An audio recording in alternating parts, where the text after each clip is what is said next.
కీర్తించక యేసయ్యా యేసయ్యా నా యేసయ్యా యేసయ్యా యేసయ్యా నా యేసయ్యా.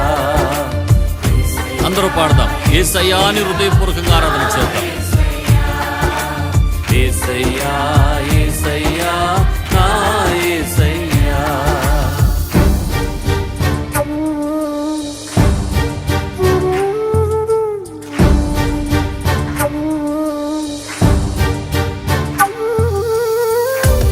మారాలాంటి నా చేదైన జీవితాన్ని మధురముగా మార్చిన దేవా నీకే వందనాలయ్యా.